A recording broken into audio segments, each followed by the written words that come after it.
Hello, I'm Jim Demmer with Clark County Close-Up. Thank you very much for meeting with us. You're welcome. So Doug, first, why did you decide not to seek re-election? Well, after 9 elections and 34 years as treasurer and 37 years in the county, and after 67 tax seasons, I was ready to look at retiring. However, I was ready to run again if there, at the last minute, if there was not somebody with the experience and professional, being a professional administrator to lead the treasurer's office into the future. When Alicia Topper had decided that she would like to be the next treasurer and that she had filed, then I knew that I could have a happy retirement. Oh, that's great. So can you please just briefly tell us the role of the county treasurer? Well, that's really a 15-minute presentation, but I will try to say a couple things. First of all, the county treasurer, it's really a misnomer, the word county treasurer. We really should be called a local government treasurer tax collector. It is a leadership position in an administrative office that provides the vision, the strategic planning, the resources, and the oversight over the state and federal laws. And we are part of the checks and balances within local government between the different offices within the county and outside. I'm the ombudsman for the government. You can consider the county treasurer being the local government bank.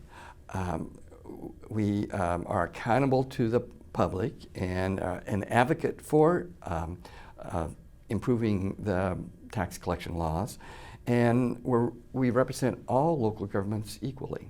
Okay. How big is your staff? I have 24 currently. Okay. Now, you started as county treasurer back in 1984. Can you tell us a little bit about the circumstances behind becoming treasurer? Well, at the time I was working in the Clark County Auditor's Auto License Department as the director. And June Sparks, the county treasurer at the time, resigned right after her term ended as president of the Washington State Association of County Treasurers in June. And so her husband wanted her to retire, and actually Bob encouraged me to file for treasurer. And so I did. I went through the normal selection process that you would have to do that. I was appointed by the commissioners to fill a vacancy and had to turn around within a week or two and file for election. And so running an office and just trying to run for election in the county that year was very strenuous, let's put it that way. I can imagine. Yeah. So obviously back in 1984, it was a different time in Clark County. For example, the population then was 201,000 compared to 474,000 today. The I-5 bridge had just opened 2 years previously in December of 1982. What were some of your first memories starting as a treasurer? Well, first thing in walking in there was lots of paper. Everything was manual process. We had ledger books called the red book, the green book, the black book, the investment book, which we have here, and the big book, which is our general ledger book, which is much larger than this table. That they had to handwrite all the items on there. I had a staff of 17 people. And again, we have 24 today, and our population has doubled. We had mainframes and dumb terminals. These are central mainframe center, and the county and the city shared that. But it's they just had terminals that would just lock into these pre-programmed software systems. My staff, when I first came in there, said that well, there'll be some slow times. Well, it never happened. Once I got on board, it's been fast-paced over the last 34 years, and I loved it. I mean, there's things happening all the time. I think it's the style of how people run their offices, and we had a lot to do and a lot to move forward in. So that's basically, the other thing too is that when I first came in, and there were stacks of tax payments that hadn't been processed, probably up about this high, that were stacked in the vault in shoe boxes. And and that's when I came in July, and taxes were due at the end of April. So the staff had to focus on processing the mail. That was the first thing I had them do, to get that all done before at the end of the month in July. There were a number of issues when I came in to the office, processing issues. I asked this county auditor to come in and do an audit and review our processes. They did, and we worked on those issues that they identified over the next few years. In fact, the person who worked on that, John Payne, I came back and hired him to be my deputy treasurer, and I said, now you've identified these issues, you get to fix them now. So he did, and he did a great job doing that. And so you talk a little bit about the technology, and just for our viewers, so it was the Yes. book here was the main technology at that time. Yes. So this is tell us what this is. Well, this is our investment ledger, and we did this until 1980. Well, this one was posted in 85, but we have other ones here, postings that were done back in 87. But everything had to be done by hand, and the staff needed to have good penmanship, because that was the three things that really needed to happen, is that you have good customer service, be able to do a 10 key, and then also have good penmanship so that we could read the numbers, because that's very important, or you're spending a lot of time doing that. One of the things too is that they had to reconcile the warrants all the time, and they would have long, up to maybe 10 foot of adding machine tape, where they would go through there and try to add up and reconcile everything. And if they were off a penny or a dime or whatever, boy, they would just be all upset, because then they have to start all over again to try to find where they made their error and go through the entire tape to find the spot. So technology has definitely improved over the years. That's the only thing that could survive. If not, I would have needed a building the size of our current public service center just to house my staff, if I had, with the population that we had today. Yeah, because like I was looking, 135% increase in county population. So it's mainly it's Yes. technology is what saved us. Yeah. Okay. Well, the other things that in terms of the technology over time, at that time we had, of course, these ledger books. We had lots of paper. We had a lot of 4-part forms, carbon type forms that we had to fill out. We had pencils, we had pens, we had whiteout, if people remember whiteout. We also had typewriters that were self-correcting, which was really cool at the time. And of course, 10-key calculators and the mainframes and dumb terminals. So that was the technology when I first came into the office there. So then you quickly realized technology was the way. So Yes. throughout, that's what you've been doing, is harnessing the latest technology to keep up? Yes, and we had to. I mean, all of a sudden, a personal computer was invented during that time period. It's remarkable how time flies, and you can't even think about what was done prior to the computer these days.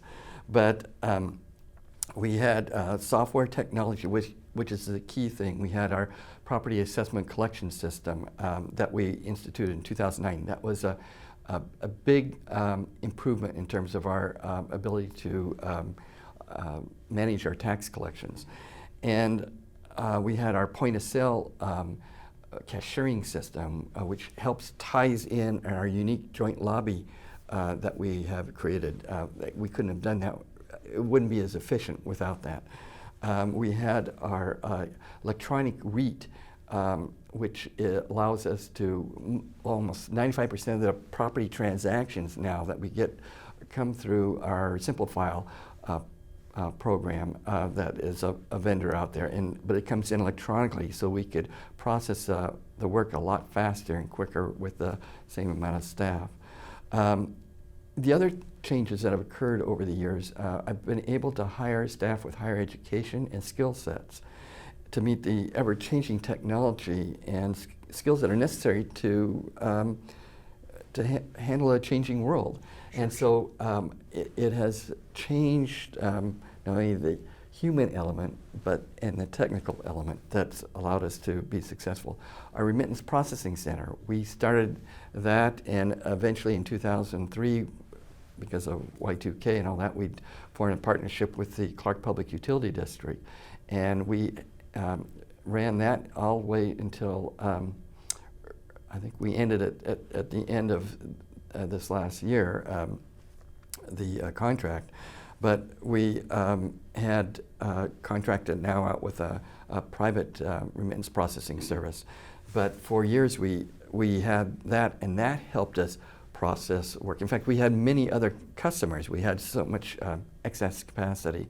But the numbers have changed because now people are paying online, and so less and less people are paying with a statement and a check. Yeah, sometimes. So I'm going to skip ahead here a little bit. What do you attribute your long elected tenure during this major political shifts over the last few decades? Well, it's always working for continuous improvement of services that we deliver to our customers, who are the taxpayers, the state, and the other local governments. And that's the key thing. If you're not keeping up with the times and helping your customers, then that creates a short-term position as treasurer. Sure. Now, we mentioned in the open that you were selected as County Treasurer of the Year. What organization honored you? That's the National Association of County Collectors, Treasurers, and Finance Officers. And to be recognized for that, it was quite a surprise, and I appreciate that. I think they recognized it for our progressive activities that we've done in our office and some of the legislative advocacy that I've done on to get laws changed, because everything we do, people don't understand. I can't just change things. I have to get the law passed by the legislators. They are truly the people who tell us what we can do and not do. And we're a Dillon Rule state, so I can't do anything that it isn't in statute.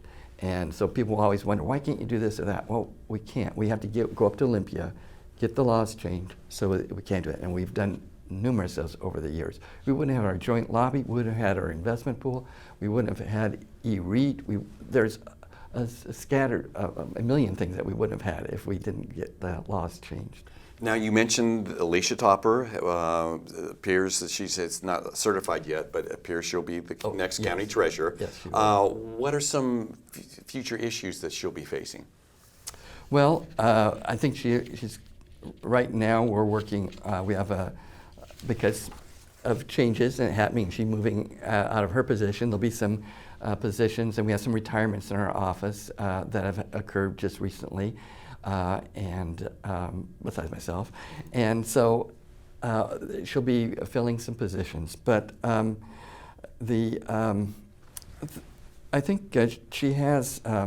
I've tried to give her some advice in terms of what to do, and one of the main things that I saw this quote the other day, and I really like it. It says, "Build a team so strong that you don't know who the boss is." And so that's one thing. I also think having a good communication plan for your customers, this is one thing that I would plead, no matter who got elected, to continue to document the achievements during their time in office. I've developed or created a document on the history of county treasurers since 1850, and I'll probably even continue working on that a little bit after. It's a living, working document after I leave office. But and I appreciate anybody who has relatives that work past county treasurers to please give us information about them because we like to put that in this documented report. But I'd like to have her continue doing that. Okay. And also to constantly review the performance of the office and her staff so they can be successful. And also, it's important for a treasurer must also operate with integrity, accuracy, reliability, and accountability. And those are critical things that someone needs to have as a county treasurer. And I've been very pleased over the years with the support and the professionalism of all the county employees, even outside my office. Their efforts in doing the best under a lot of trying times when we had economic downturns and sometimes when there were political decisions that created budget issues. I know that my office could not have been successful without their help and their services that they provided us over the years and to me. People forget that they are all taxpayers too. You are a taxpayer too. Yes. And you want everybody wants their county to be successful in what we do. So those are some of the things that I'm grateful for over the years, being able to access and being able to make a difference, because that is, I have a background in public administration. I have a master's in public administration. I think that's a key element in being successful in a government entity and providing the leadership, and that is having that administrative public service, public administration degree, I should say. And that's more important than a business degree or a finance degree or anything, because those are very technical things and not administering and managing people and organizations and goals. And that's what's most important. Well, Doug, so we got to know, what are your post-treasurer plans? Well, I'll be busy. I have some traveling that I haven't taken much time off in the last 34 years. I have home projects that I've put off for a long time. I could probably spend 5 years just cleaning my garage. I enjoy genealogy, and I will be doing a lot more in that. I'm sort of doing that with my sister, and I'm a member of the Clark County Genealogical Society, and I enjoy history, so I'll be involved in probably with the museum in some degree. And otherwise, I'll still be active in community services. I'm in Kiwanis, and of course politics. I'll be involved in that. And I've mentioned earlier some of the ways that I will be involved in the political activities. The door never will shut on that. So there could be something down the road. Well, Doug, thank you so much for your years of service, and Thank it's you. been a pleasure working with you over Yes. the years. Well, thank you, Jim.